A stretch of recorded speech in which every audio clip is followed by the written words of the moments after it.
Pat and Jeff, I have you up here. So could you maybe take a minute just to introduce the Research Hub funding feature? Just tell us what it is and then go into why you build it. Yeah, absolutely. And I guess to get started too, thanks everybody for joining the Twitter space. So this is like a new format that we're playing around with for the community calls. So yeah, curious if after this call is over, folks have any feedback, feel free to share it because we're always trying to improve.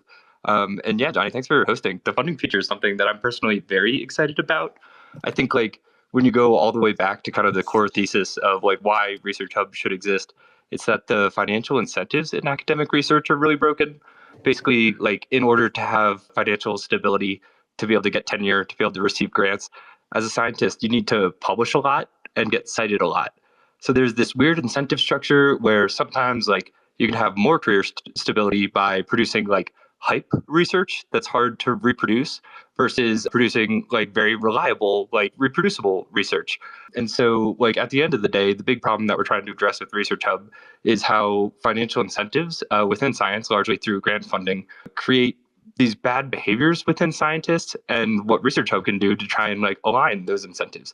So we're building a funding feature where the goal is to essentially do it in a new way where we can help funders maximize their return on scientific investment to basically reduce the overhead associated with traditional grant applications, and then also help to create, this is kind of an abstract metric here, but more science.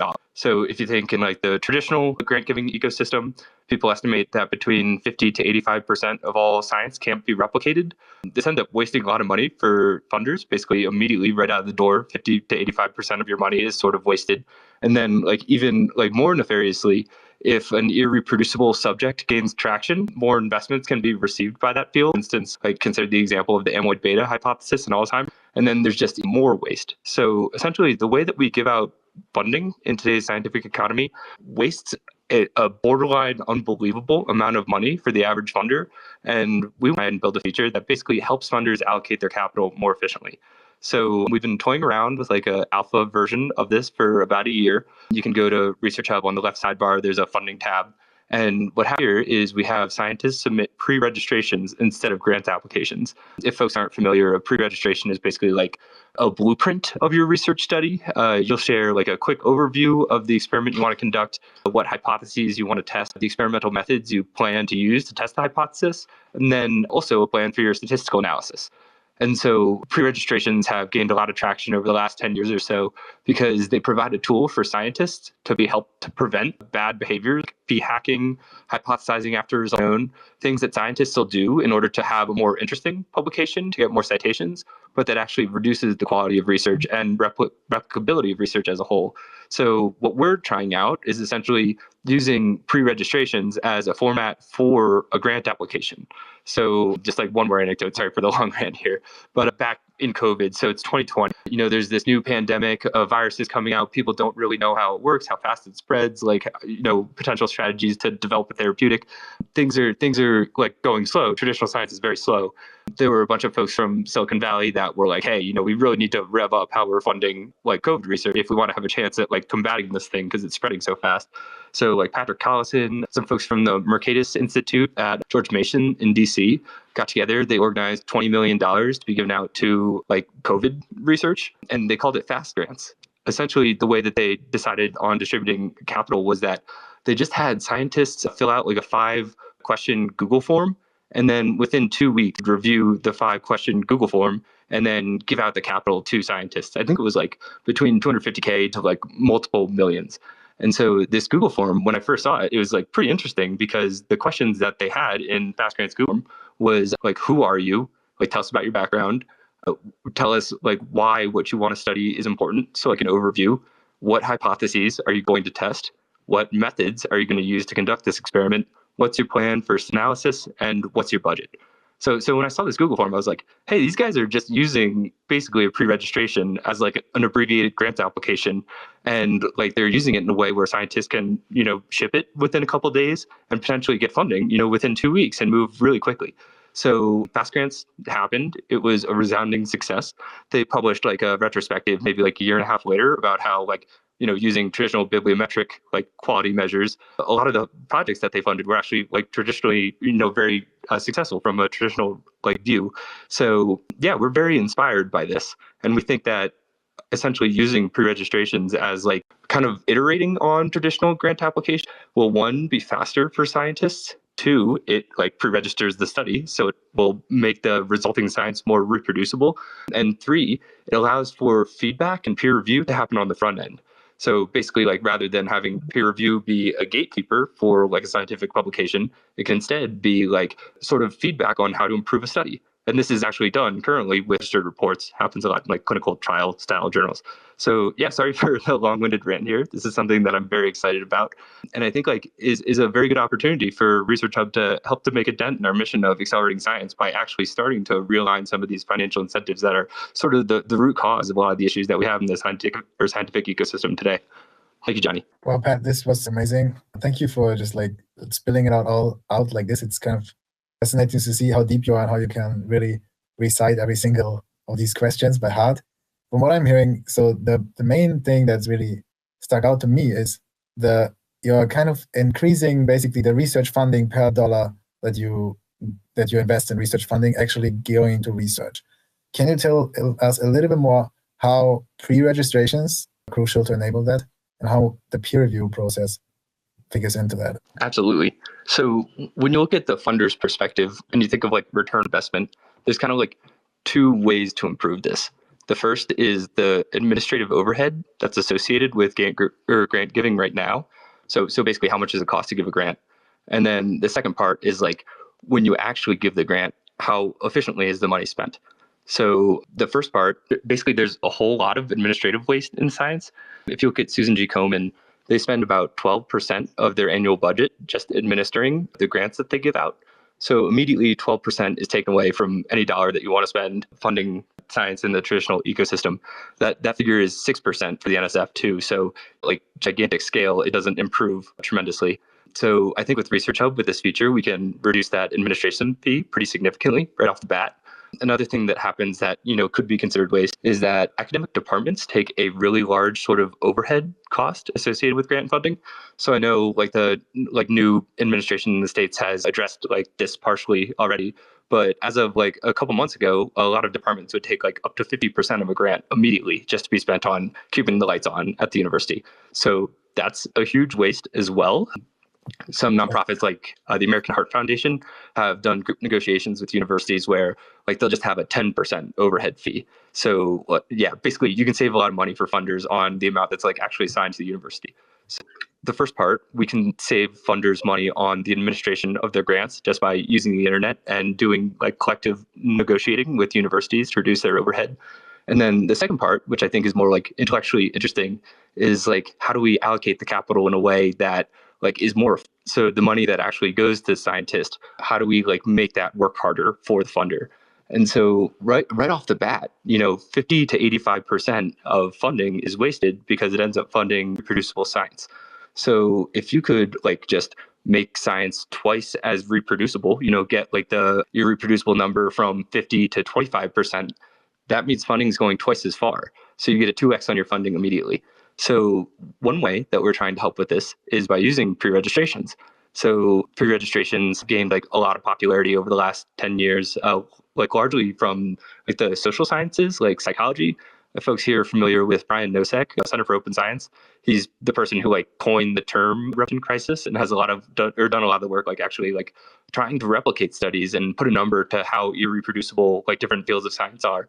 And so pre-registrations have been found in like an evidence-based fashion to actually increase the reproducibility of given work. If scientists are forced to sort of like adhere to like pre-described experimental design, then it's much more likely that the experiment will reproduce in the future. In addition, pre-registrations make it easy for anyone to independently replicate a study. The methods are already out there. So if anybody wants to fact check results, it's very easy for anyone to go on the internet, read the methods, and try and conduct the experiment themselves. So yeah, just like right off the bat, if you could increase the reproducibility of projects, that are coming out of like our patrons of science funding new projects, you can pretty drastically increase the return on investment that they're earning. And then we also think that having like basically peer review on the front end. So improving the quality of the project before it's actually conducted will also make things much more efficient for folks who are actually trying to invest their capital into creating new research. And then the last thing that we're excited about and we're starting to dabble with is the possibility of issuing some kind of totally worthless crypto asset back to funders to help to acknowledge their contribution to progressing the knowledge in a new field. So that's something that's still in like the idea stage, but we're basically trying to think is to help funders get more return on investment for all of the capital that they put into scientific research and are open to many different ways to accomplishing that. Nice. Thank you, Pat, for breaking it down for us.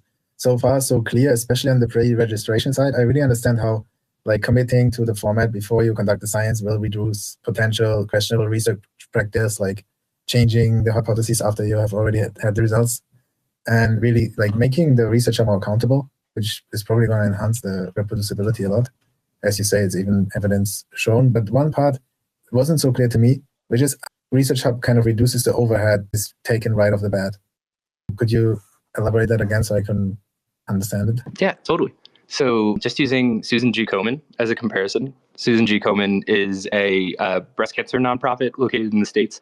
They like host these walks for life. People will donate money and then they will allocate that money to cancer research. And so Susan G. Komen, it takes them about 12% of all of the money that they raise. They spend that just administering research grants. So right off the bat, 12% is spent as an admin cost. So for ResearchHub, we can use the internet. We don't have to get a bunch of scientists into like a conference room over a weekend, pay for their food, pay for their hotels. We can just use the internet to help to have experts like share their opinions on which projects are quality or not. So just right off the bat, we take a 9% service fee rather than 12%, which is what Susan G. Komen is paying, with their own kind of internal processes. And 2% of our fee goes to the foundation. So it's kind of like giving back to the community. So really it's only 7% that's being like taken out of the value of the grant itself. So just simply within admin costs, you can save money. Thank you. That actually explains it to me. I understand it. So the technology you are replacing, so to say, slower processes, and you can save efficiency there and also money. That makes a ton of sense to me. I would like to know, Jeff, listening to this conversation, is there anything that you feel like you want to add to the funding feature? Like, what are you excited about with the funding feature? What motivates you there? Yeah, I think Pat's done like a tremendous job of framing the like why of like going through pre-registrations. I think reproducibility is a problem.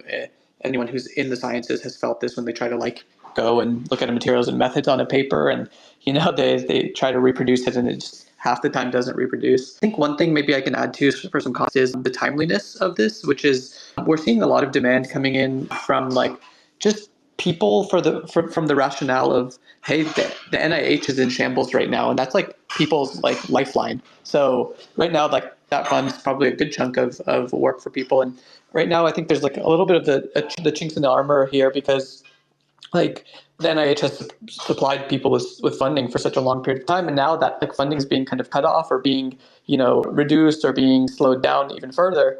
And I think one thing I'm excited about here is seeing this arise as like an alternative venue for scientists who are in the academic space to try something new. And I think this is the impetus for them to try something new. And I think it's going to, I hope, manifest in something very the turnaround times, beyond the rationale for why even run it through pre-registrations and use the internet from a cost savings, there's a savings perspective that happens too. And so when you can get money in like 2 or 3 weeks and, the NIH is taking months or it takes you 9 months to turn around to get it done, this is something that's going to help sustain some scientists, like, at least to a point where they can get later funding, or it helps, discover that one little piece of information that unlocks a whole sector in the future. So I'm excited just to see how quick the turnaround is for the scientists themselves with the feature. Yeah, Jeff, you mentioned something here that's super interesting to me.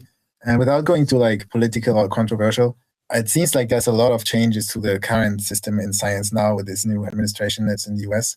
Like a lot of the ways how research was being run and how it was being funded and what was being prioritized seemed to change. Could you guys kind of see how you're following this situation and where you see it maybe heading? Pat, could you maybe elaborate on that if you feel comfortable, if that's something that makes sense? Yeah, totally. So I guess like it's very hard for me to predict that like any individual sort of like politician, their vision for how they see things. But one thing I do generally feel like very excited about is that it seems like from a bipartisan perspective in the United States, both like sort of the left and the right agree that there needs to be reform when it comes to like how we fund and publish academic science. So like this is like one of my favorite examples when it comes to like just faith in humanity and how we can get stuff done as a country. So during the first Trump term, during the very end, there was like a rumor floated that Trump was going to do an executive in order to basically make all US taxpayer or taxpayer funded research public, required to be open access. And so people got really excited for that. Nothing materialized though, so it was a little bit of a tease. But I think probably in the background, the same folks who are advising the Trump administration, I know like a lot of people from the open science community have done a lot of work in DC to try and like help to push this forward.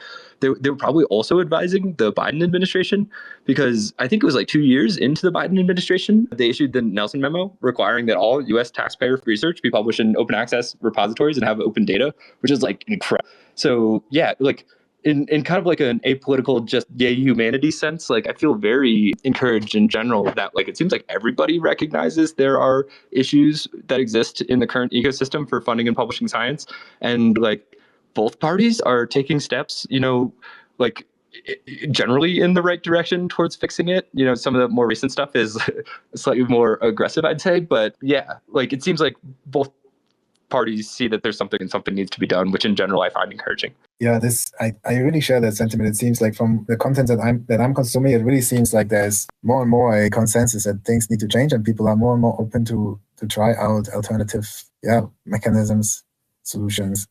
Jeff, where do you see the whole thing go? Yeah, very much echo sentiment here. It reminds me of the meme of like the two arms that are like kind of clasping each other in the middle, and then there's like the text on each one, and it feels like it's like definitely a bipartisan thing where it's like regardless of whatever difference is that people want like science to be pushed along faster, more reproducible, allow it to innovate even faster than it kind of has in the past. So I think there's just generally like a push there to make sure that that's like a viable and feasible thing. And I think actually this whole like concept of the Nelson memo and mandating that federally funded things be open access and open data.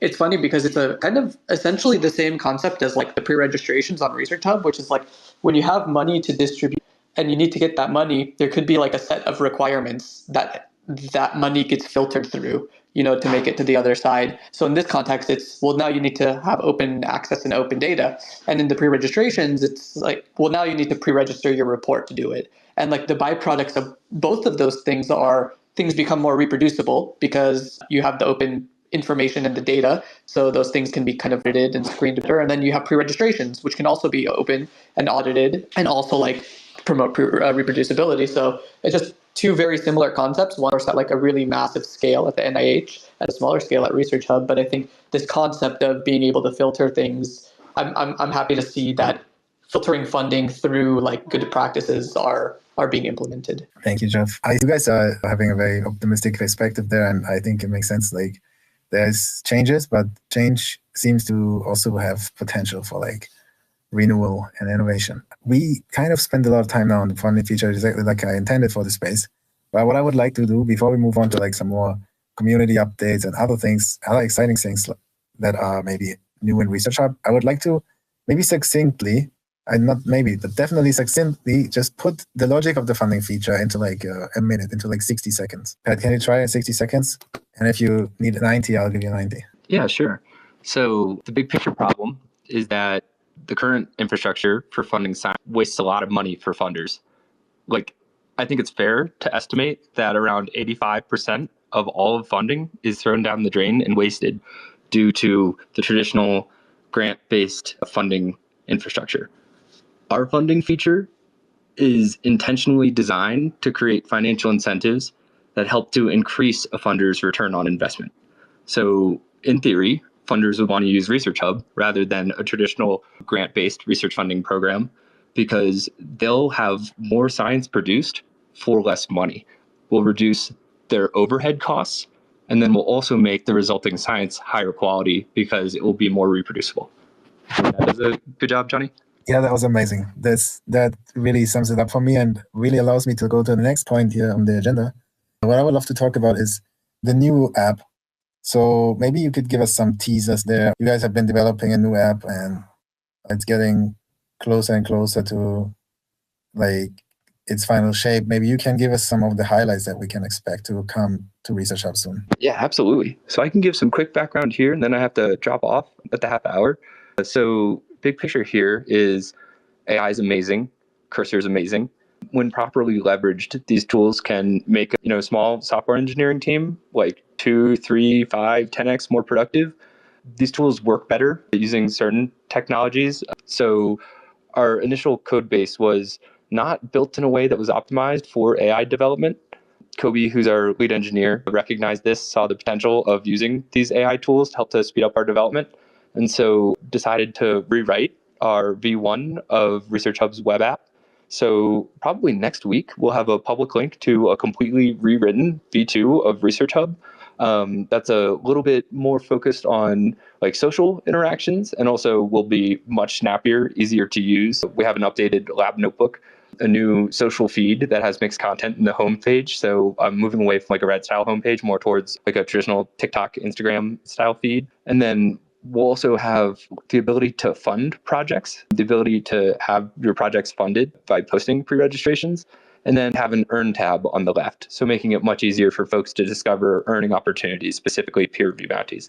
But yeah, I'd say that's like a pretty good overview. It's just like a much easier to use, better designed app that we'll be able to build on much faster because it's much more compatible with really cool AI tools like Cursor and Windsor. Well, thank you, Pat. And with that, you're relieved and leave this call at the half hour, and I'm going to continue with Jeff.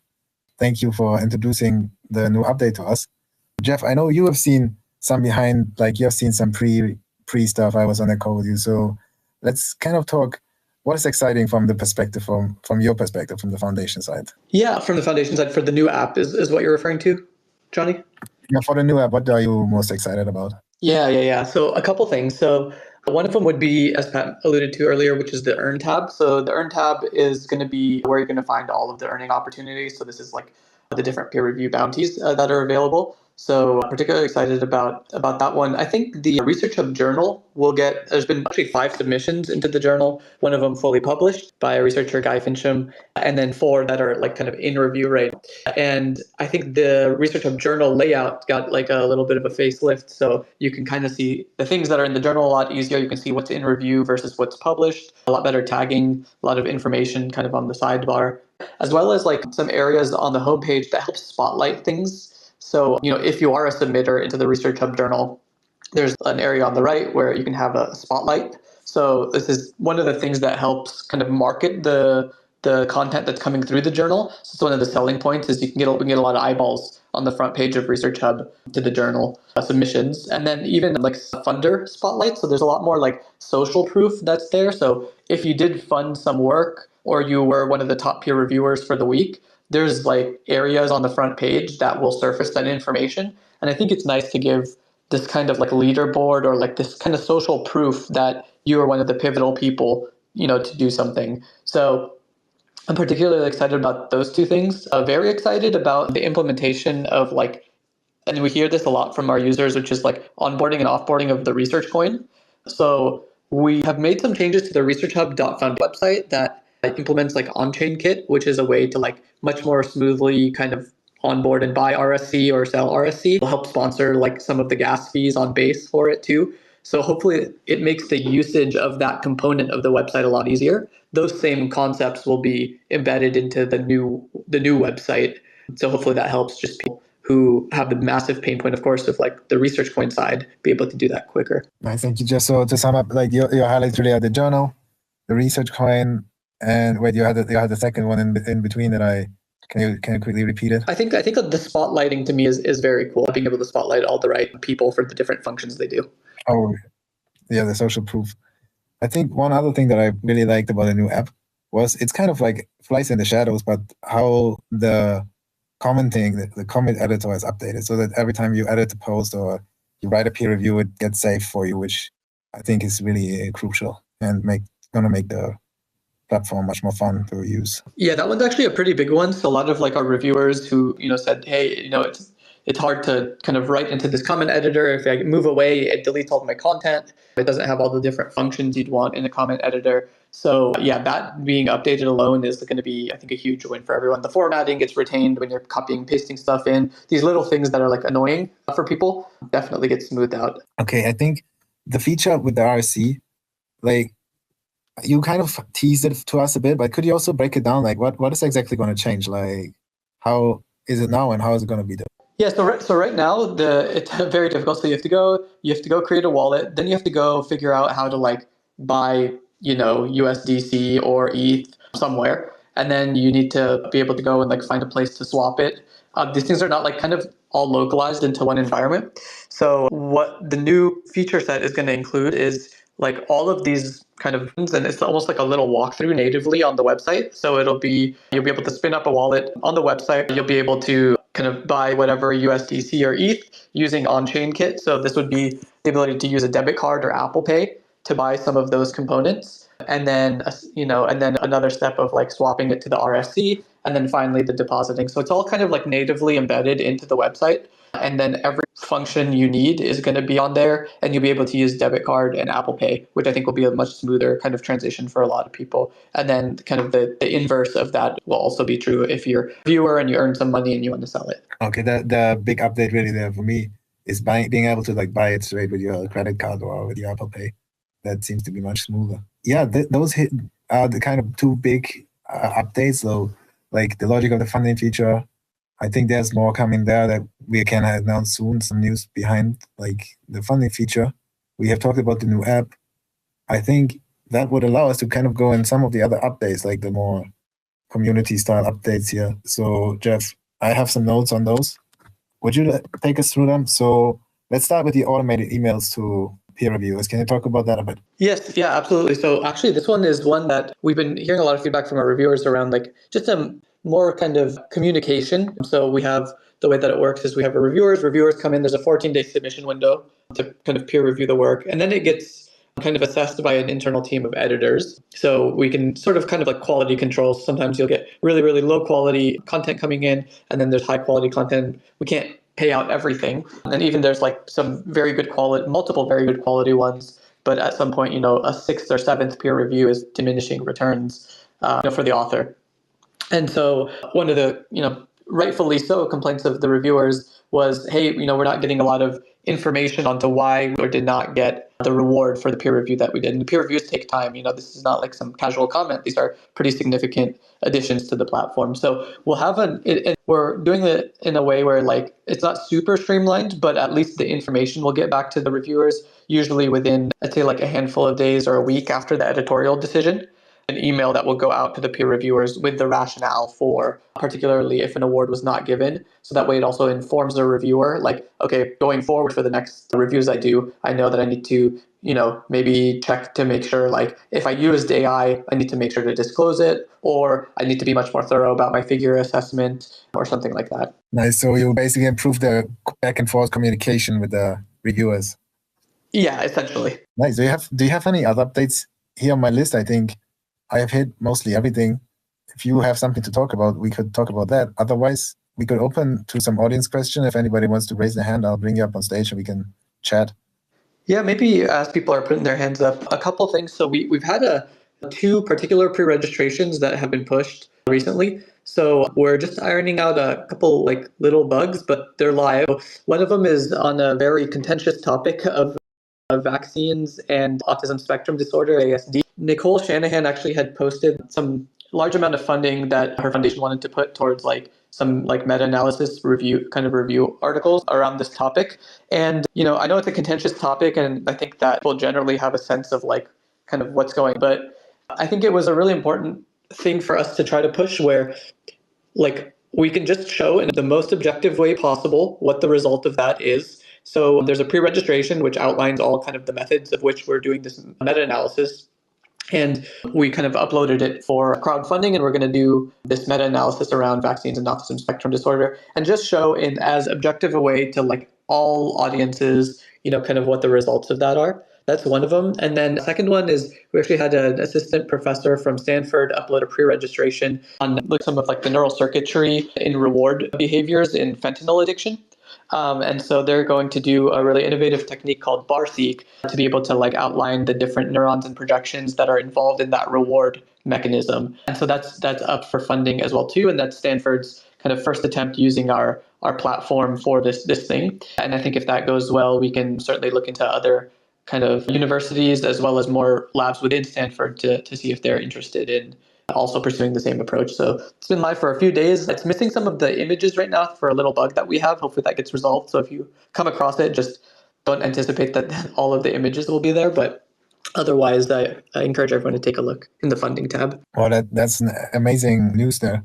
The Stanford research sounds very interesting to me, especially the fentanyl. Like, I think anybody who has been to San Francisco knows how much of an issue it really is, and understanding that scientifically is definitely going to be one part of like understanding how to solve it. So very glad that this is going on. I'm gonna have to check it out and see if I can put some funding behind that. But yeah, I mean, I'm very happy to take any questions or anything like that. Yeah. Hands up. Right now, I don't see anybody request the mic. So Jeff, how we cut it off here? Yeah, I think that's perfect. But yeah, maybe my last thing for everyone is in a week or so, there should be a new ResearchHub application, just to recap.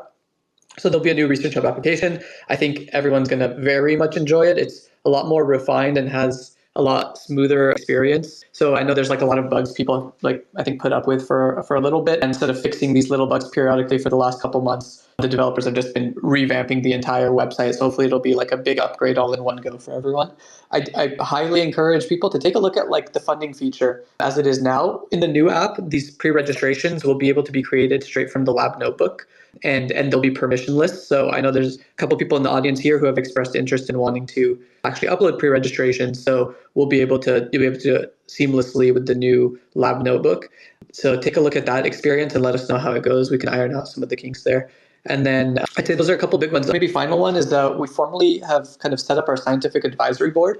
So you'll hear a little bit more about who's on there for now and some announcements in the future there. But we're really excited because one of the big things that DSci and ResearchHub specifically, we have, I think, very kind of innovative approach. We are targeting the problems and we think we have a good like solution for that, but really kind of sinking your feet into the ground and getting some credibility in the scientific sphere is always kind of a long approach, and there's always skepticism that comes in with new things. And some of the people we have in the scientific advisory board kind of have really kind of made it or established themselves in their respective fields, and they're excited about what we're working on and are passionate about it. So we're excited to have them join us and hopefully help give us a little bit more of a sense of credibility with the traditional academic audience. So as I was telling you, we could end it. 2 people did raise their hands, taking the last chance. So I would love to give them a shot here to raise their concerns and their questions. So Dorian, would you like to take it away? You were the first to raise your hand. Yeah, sure. Hi. Can you hear me well? I'm outside, so there might be some background sound. Yeah, I hear you with a little bit of background. Okay, sorry, there's the car. Yeah, my first question is about the supposed like efficiency of funding in conventional science.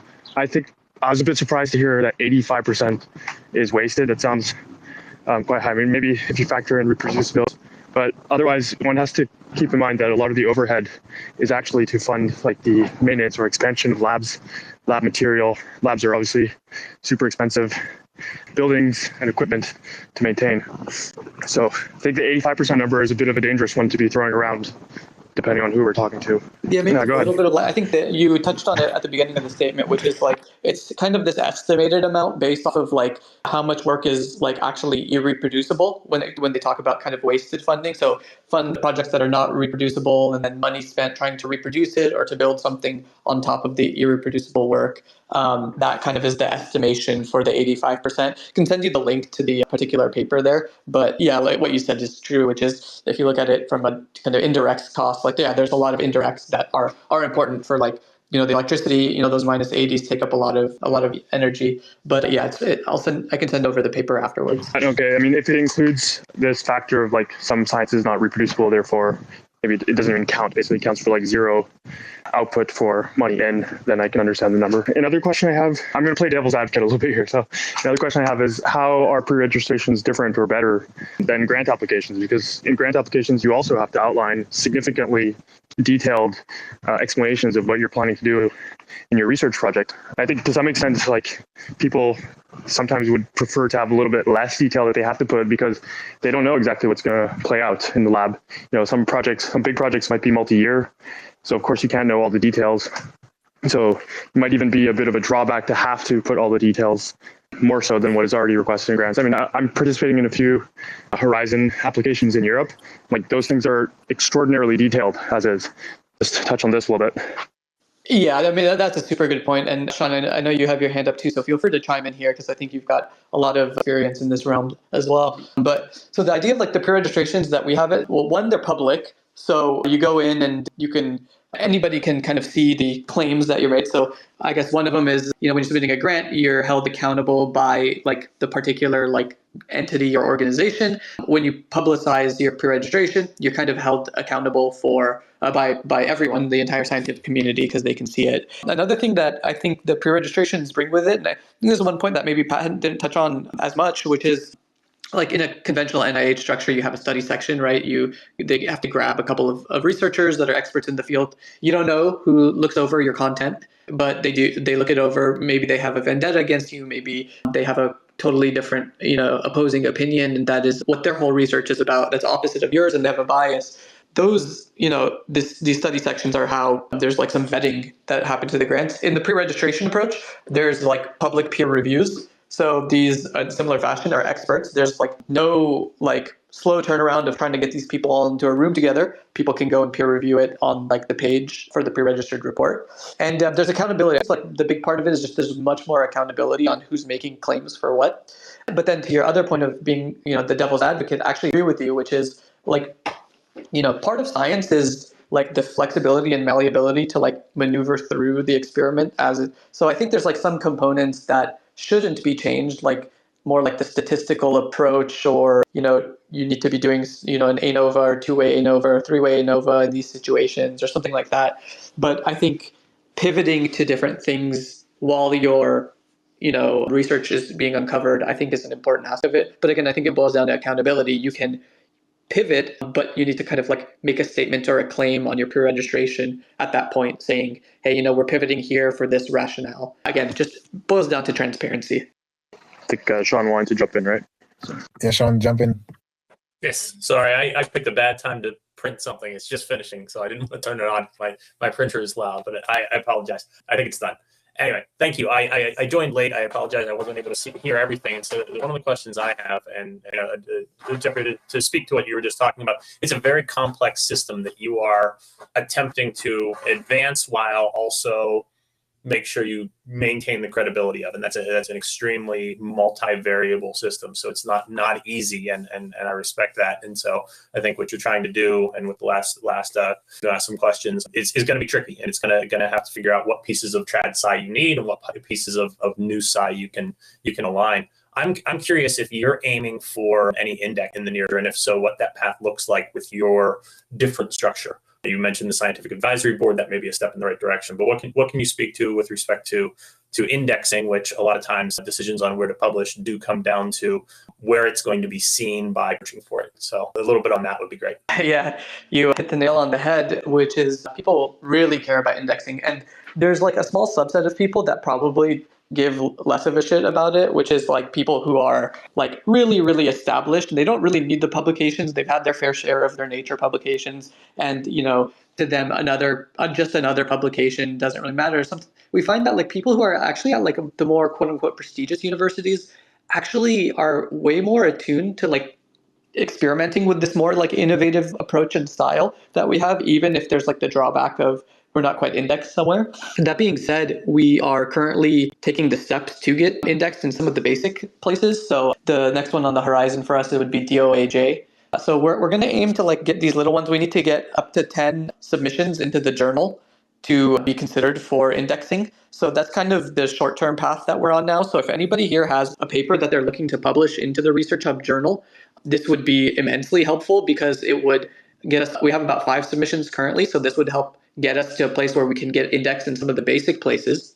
So that would be wonderful. And then, but the feedback we've gotten from a lot of the more kind of majority of the researchers has certainly been, So, we appreciate the kind of ethos of what you guys are doing. We're big champions of it, but unfortunately, at my stage of my career, I can't publish in something that's not indexed. So we'll take the steps to get to the basic places, but then we also have these like components on our website around like spotlighting submissions into our journal that make it, we can spotlight it on the homepage. So that's going to be exciting as a way to like supplement. So maybe, the indexing, we have the bare bones ones, but you're also going to get a ton of eyeballs from all of our user base on your particular submission. And I think a lot of the times people do care about, the indexing is really just like assistance to get more citations on their work. So hopefully, our web app can help bolster that as well too. Well, thanks for responding to these questions, Thanks. Jeff. I will ask Edwin, you came up on stage and requested the mic, so it's kind of your turn. I see you there, Dorian, but I want to first give Edwin the voice to also participate.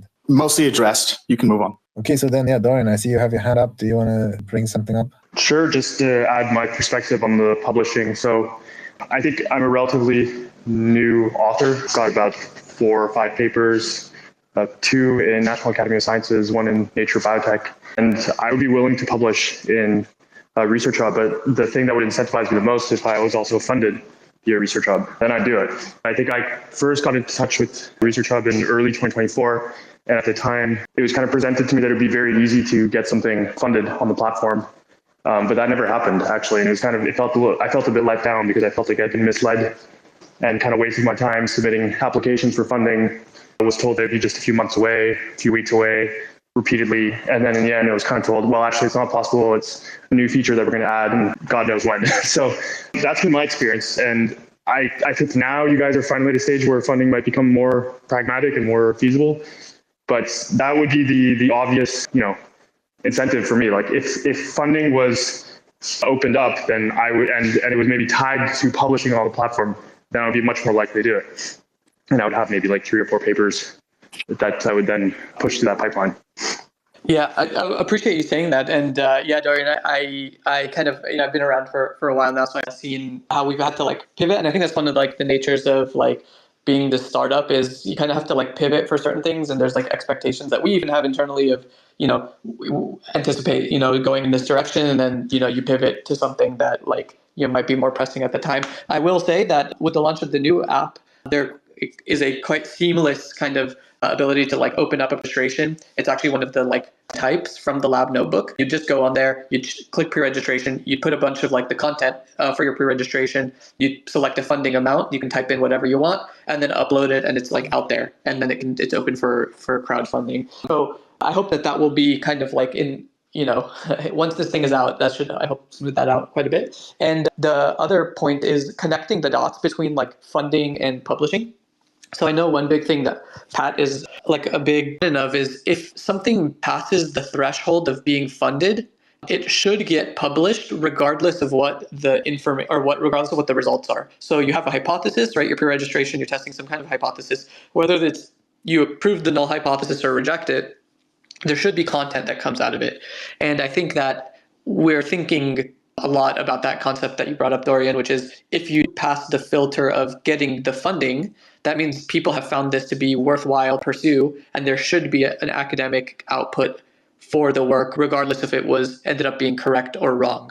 So I think we're going to look into something like that. I know Edwin's even brought up some concepts around like, linking the two and different multipliers for if you're good at, if you do get funding, you can get some easy publications, or if you're good at publishing, maybe you can get some multipliers on your funding, things like that. So definitely something we've been thinking about. Yeah, I appreciate that. I think what I was suggesting is a little bit different. I was saying that perhaps you guys could sort of force people to take funding in exchange for them publishing on the platform. So, it would be like one of the options, right? So it's not that all funding would be like this, but some of the funding could be tied to needing to actually publish final results on the platform, not in another journal. Yeah, I think that one gets, I'll probably maybe debrief with like Tyler or something on this, but I think that might be a little bit hard because these crowd funds come in as donations to the researcher. And because of the nature of it being a donation, we can't mandate, I think, certain behaviors from the recipients of that. That being said, we can strongly incentivize people. So it's if you get funded through ResearchHub platform, the submission into the journal might be extremely discounted. So like, different like incentives there we can do, but I don't think we can kind of require or mandate given the nature of like the donation of the crowdfund. Yeah, that makes sense. I think it would be a kind of a good help for you guys in the early days as you're building up credibility, and building up visibility of the publications. So, for me, like for one of my next publications, if I have to choose between something where I know that there's going to be a lot of journalists that will potentially do press releases about the paper or ResearchHub, it's going to be very difficult for me to choose ResearchHub currently. But if I receive, let's say, 10K funding from ResearchHub with this, as you said, mandate to also publish on ResearchHub, then I would probably do that for some of the papers. So just throwing it out there, but I understand that there might be some. What if you got additional matching? What if you got additional matching funding? How would that incentive look to you? Like on your next pre-registration or something like this? I think that would be equally attractive. I mean, a lot of the studies are some of them are self-funded, some of them are with grants. But if we had a matching and then a mandate to publish in ResearchHub in exchange for that matching fund, I think we'd go for it for some of those studies. Yeah. Yeah, that's good to know. Okay. Yeah, interesting. I think there's a lot we can kind of discuss beyond this. But yeah, Johnny, I don't know if you have some more. Yeah, I feel the same, Jeff. We are coming up on the hour. We should kind of be disciplined and end it on time. Dorian, thank you very much for sharing your perspective. Sean, thank you for sharing. Love having the community up here and asking some questions. That always is really candid, and I think that's how I want it. So I know, Jeff, I have to thank you for being able to answer all these questions so swiftly. Yeah, thanks everybody for showing up, and I'll see you on the next call. Yeah, thanks everyone for attending. This was a lot of fun. Thanks, Jeff. Bye.